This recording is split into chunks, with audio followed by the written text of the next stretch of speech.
बिस्मिल्लाहिर्रहमानिर्रहीम। अस्सलाम वालेकुम नाज़रीन, कुछ चीज़ें हैं आपसे शेयर करनी है। एक तो इमरान खान साहब ने खिताब किया, उसमें अहम चीज़ें इमरान खान साहब ने डिस्कस की हैं। और दूसरा पॉइंट ये है कि हाफिज़ नईमुर रहमान जमात इस्लामी के एक रहनुमा हैं।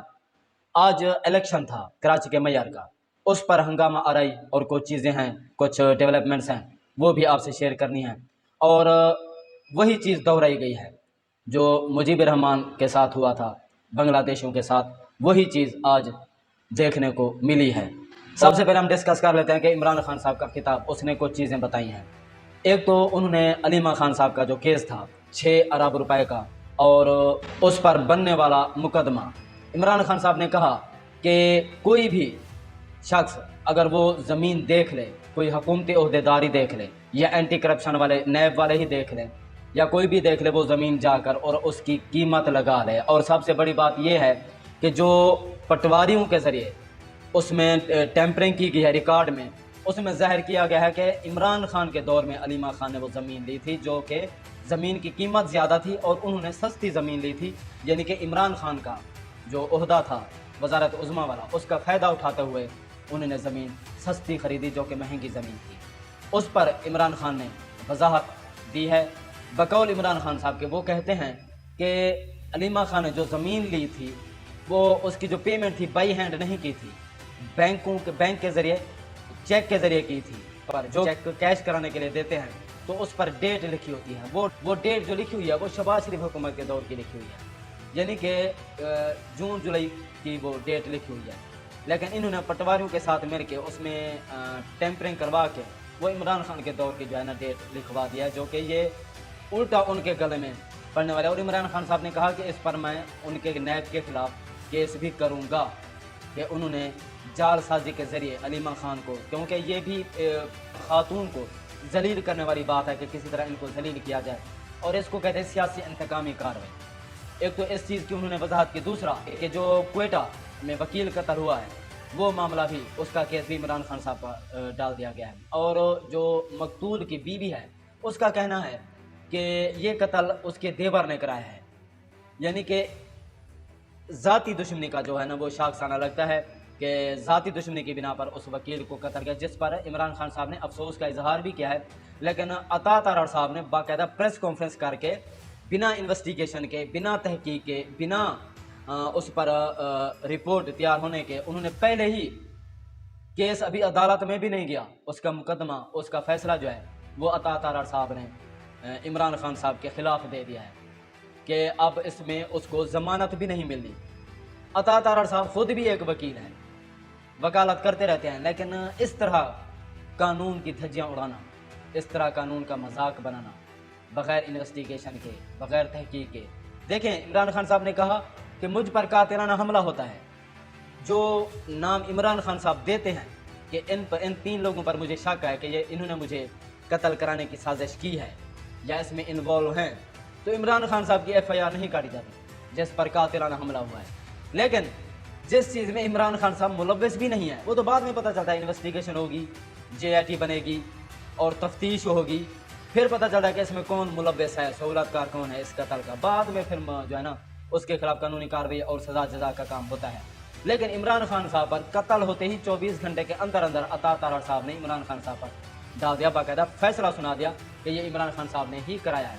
और दूसरा ज़िले शाहवारा, इमरान खान साहब ने जिक्र किया कि उसका भी इमरान खान साहब पर डाल दिया गया, जबकि जिस पर कातिलाना हमला हुआ उसकी FIR इमरान खान साहब की 15-20 दिनों के बाद कटती है, वो भी पुलिस की मुद्दयात में, इमरान खान की मुद्दयात में नहीं। जिस पर कातिलाना हमला हुआ है उसकी मुद्दयात में नहीं। उससे पूछा भी नहीं गया कि आपको किस पर शक है, ये आप पर जो अटैम्प्ट है कौन करवा सकता है, किसी ने भी पूछने की जहमत नहीं की। लेकिन जो क्वेटा में हुआ है वो इमरान खान साहब ने कराया है बकौल अता तारड़ साहब। ये है हमारे सिस्टम का, हमारे सिस्टम को इन्होंने ख़राब करके रख दिया हुआ है। और एक और बात थी इमरान खान साहब ने जो की है, उन्होंने एक बार फिर एस्टेब्लिशमेंट को मुज़ाकरात का कहा है कि मैं आपसे ये नहीं कहता कि आप मेरे केसेस मेरे साथ तामुन करें, मुझे रिलीफ दें, मुझे NRO दें, ऐसा कुछ भी नहीं। मेरी डिमांड ये है कि मुल्क कैसे ठीक होगा। आपके पास कोई रोड मैप है, मुझे जेल जाने से मुल्क को फ़ायदा होगा, मुझे मैनेज करने से मुल्क को फ़ायदा होगा, तो बताएं ऐसा कोई है, कोई आपके पास फार्मूला तो मुझे बताएं, मैं उस पर अमल करने को तैयार हूँ। लेकिन اس ملک کو دلدل سے نکالیں گے کیسے؟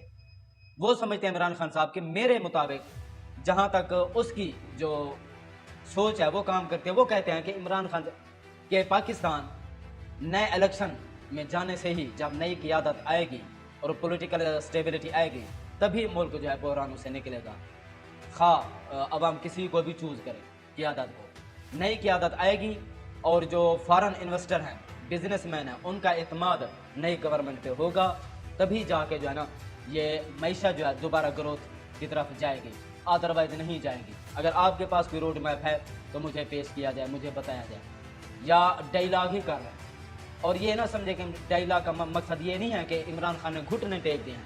اگر اس نے گھٹنے ٹیکنے ہوتے تو این آر او اگر اس وقت عمران خان صاحب مانگ لے تو 1 منٹ بھی نہیں لگائے گی امپورٹنٹ حکومت، اور این آر او دے کر عمران خان صاحب کو چلتا کرے گی، اور وہ بھی جا کر بیٹھ جائے گا نواز شریف کی طرح لندن میں، آسٹریلیا میں، یا کسی بھی ملک میں۔ کوئی بھی ملک عمران خان صاحب کو سیاسی پناہ دینے کے لیے تیار ہوگا، اس میں کوئی شک نہیں ہونا چاہیے۔ لیکن وہ کہتا ہے کہ اگر مجھے این آر او کی ضرورت ہوتی تو میں این آر او لے کر چلا جاتا، مجھے کسی سے ڈیل کرنے کی ضرورت نہیں۔ میں ڈائلاگز کی بات کرتا ہوں ملکی مفاد کے لیے کہ ملک کو بحران سے کیسے نکالا جائے۔ اگر آپ سمجھتے ہیں کہ میں نے گھٹنے ٹیک دیا اور میں منتیں اور سماجتیں کر رہا ہوں تو یہ آپ کی غلط فہمی ہے۔ اب بھی وقت ہے کہ آپ ایک ٹیبل پر بیٹھیں، مذاکرات کی ٹیبل پر۔ اچھا جی، ایک اور معاملہ ہے حافظ نعیم الرحمان صاحب کا۔ اتحادیوں یعنی کہ عمران خان کی جو پارٹی ہے کراچی میں جو ہے، وہ انہوں نے بھی اتحاد کر کے جماعت اسلامی سے حافظ نعیم الرحمان صاحب کو ووٹ ڈالا ہے کراچی کے معیاروں کے لیے۔ تو اس میں 193 ووٹ بنے ہیں حافظ نعیم الرحمان کے، 172 بنے ہیں پیپل پارٹی کے، اور کچھ جو تحریک انصاف کے کارکنان تھے وہ اغوا بھی کیے گئے ہیں۔ حافظ نعیم الرحمان صاحب بھی وہاں جا کر پولنگ میں انہوں نے احتجاج ریکارڈ کرایا گیا، جب تک پی ٹی آئی کارکنان نہیں چھوڑے جاتے، بازیاب نہیں کرائے جاتے، تب تک پولنگ جو ہے اس میں حصہ نہیں لیں گے۔ تو اس کے بعد جو ہے حالات بہت خراب ہوئے، اور کچھ ویڈیوز بھی آئی ہیں حافظ نعیم الرحمان صاحب کے پیج پر، وہ ہم نے دیکھی ہیں اور شیئر بھی کی ہیں۔ اس میں پولیس کی طرف سے اور جو مظاہرین تھے ان میں جھڑپیں بھی دیکھی جا رہی ہیں، لاٹھی چارج بھی دیکھا جا رہا ہے، اور کچھ لوگ تو کہہ رہے ہیں کہ رینجرز نے بھی لاٹھی چارج میں حصہ لیا ہے۔ اس میں وہی تاریخ دہرائی جا رہی ہے کہ مجیب الرحمان جس کی اکثریت تھی اس پر حاوی کیا گیا اقلیت کو، یعنی کہ بھٹو صاحب کو، اس کو فارغ کر کے، اس کو غدار ڈکلیئر کر کے، جس کی سیٹیں ہی کم تھیں اس کو جو ہے نا قیادت، اس کو حکومت دی گئی۔ اس کے بعد پھر کیا ہوا 1970 کی دہائی میں وہ سب آپ نے دیکھا کہ پاکستان جو ہے ایک بہت بڑے پاکستان کی جو قوم ہے ڈپریشن میں اور صدمے میں چلی گئی، اور آج بھی وہی چیز دیکھنے کو ملی ہے۔ اور ہماری دعا ہے کہ اللہ پاک ملک پاکستان کے لیے بہتر کرے، لیکن جو چیزیں دیکھنے میں آ رہی ہیں، آپ دیکھ لیں کہ 1 سال سے پی ٹی آئی کے خلاف کیا ہو رہا ہے۔ پی ٹی آئی کارکنان کے خلاف 25 مئی سے لے کر جو ظلم اور بربریت فسطائیت کا آغاز ہوا وہ 25 مئی سے ہوا، وہ تو پہلے بھی 9 اپریل کی رات کو ہی شروع ہو گیا تھا۔ جس طرح ایک چلتی ہوئی حکومت کو عمران خان صاحب کو ڈی نوٹیفائی کیا، ڈی سیٹ کیا گیا، اس کے ساتھ ہی عمران خان کے خلاف، کیونکہ ان کو پتا تھا شہباز شریف صاحب کو بھی سزا ہونے والی تھی، حمزہ شہباز کو بھی سزا ہونے والی تھی، فرد جرم عائد ہونے والی تھی، جو کہ ان سب کو پتا تھا۔ اس کے بعد بھی بیان آتا ہے خرم دستگیر، طلال چودھری، سعد رفیق، کہ اگر حکومت کا تختہ نہ پڑے، ان کا مقصد مہنگائی بیسیکلی نہیں تھا، ان کا مقصد تھا اپنے آپ کو محفوظ رکھنا، اپنے آپ کو بچانا، سزاؤں سے اپنے کیسز ختم کرنا اور این آر او کو مکمل کرنا، اور تمام کیسز سے فریاد جو تمام گواہان تھے مبینہ طور پر ان کو راستے سے ہٹانا، یہ ان کا مقصد تھا، ورنہ وہ سزا سے نہ بچ پاتے۔ شاید جو نون لیگ تھی وہ اب تک اس وقت جو سانسیں لے رہی ہے یہ بھی نہ لے رہی ہوگی، ان کو شک تھا اس چیز کا، اس لیے ریجیم چینج آپریشن سہولت کاروں کے ساتھ، ہینڈلرز کے ساتھ مل کر مکمل کرایا گیا، اور اس کے بعد فسطائیت شروع ہو گئی۔ جمہوریت کا تو نام و نشان نہیں رہا، لا قانونیت بڑھ گئی ہے، قانون نام کی کوئی چیز نہیں ہے۔ جو کیئر ٹیکر گورنمنٹ تھی وہ اپنی مدت پوری کر کے بھی بیٹھی ہوئی ہے، یہ چیز ہے۔ اور جب آپ خود قانون پر عمل درآمد نہیں کریں گے تو ایک عام شخص کو آپ کیسے اس پر قانون پر اس سے امپلیمنٹ کروا سکتے ہیں؟ تو ملک جس طرف جا رہا ہے یقیناً اس میں ملک کے لیے ایک خطرے کی گھنٹی ہے، ملک بحرانوں کی طرف ہی جائے گا۔ اور آج جو ہو رہا ہے 25 مئی سے لے کر زمان پارک آپریشن، پرویز الہی کا گھر، जिस तरह तोड़ा गया, इमरान खान साहब का घर तोड़ा गया, और जब 9 मई को इमरान खान को गिरफ़्तार किया गया गैर कानूनी तरीके से, और उसके बाद जो मुज़ाहरे शुरू हुए और जो हमारे मुल्क और इदारों का नुकसान हुआ, और उसमें जो लोग शरीक थे जिन्होंने उन मुज़ाहरों को, उस जलाओ घिराव को सपोर्ट किया, ये सब बहुत ही अफसोसनाक सानिया था और ये नहीं होने देना चाहिए था। और इसकी इब्तदा हम समझते हैं कि 9 मई को ही हुआ था, जब इमरान खान साहब को गैर कानूनी तरीके से गिरफ़्तार किया गया और पूरी दुनिया में ये इमेज गया कि इमरान खान साहब एक करप्ट मुजरिम और या मुलज़िम है, और जिससे उसकी पर्सनैलिटी को जो है वो भी नुकसान पहुंचा, इमरान खान साहब की पॉपुलैरिटी को भी जो है नुकसान पहुंचा। तो उसका जो है उन्होंने, इमरान खान साहब ने हट जाने का भी दावा किया हुआ है नैब के ख़िलाफ़। उसके बाद जो मुज़ाहरे शुरू हुए वो हमारे लिए बहुत ही अफसोसनाक थे, जो हमें नहीं देखने चाहिए कि वो देखने को मिले। तो ये चीज़, इस पर भी इन्वेस्टिगेशन होनी चाहिए, JIT बननी चाहिए कि 9 मई को जो हुआ उसका ज़िम्मेदार कौन है। और जिस तरह से इमरान खान साहब और उसकी पार्टी के खिलाफ एक मुहिम चलाई गई है उसको कुचलने की, उसको रास्ते से हटाने की, बहुत ही अफसोसनाक है।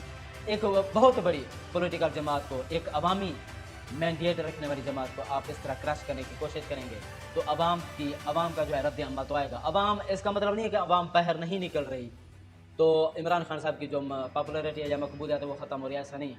अवाम जो है इमरान खान साहब की तरफ से मुंतखब किए गए खंबे को भी वोट देने को तैयार है। तो आप क्या समझते हैं कि आप ऐसे PTI का या इमरान खान साहब का या उसको माइनस करने से आप उसका वोट बैंक डैमेज कर सकेंगे? तो मेरा ख्याल है बिल्कुल भी नहीं। अब भी वक्त है कि एक मुज़ाकरात की टेबल पर बैठें, डायलॉग करें, निगोशिएशन करें और मुल्क को बहरानों से निकालें। और नए इलेक्शन ही, साफ़ और शफाफ इलेक्शन ही मुल्क को बहरानों से और पॉलिटिकल जो इंस्टेबिलिटी है उससे निकाल सकते हैं। पाकिस्तान जिंदाबाद, अफवाज पाकिस्तान पाइंदाबाद।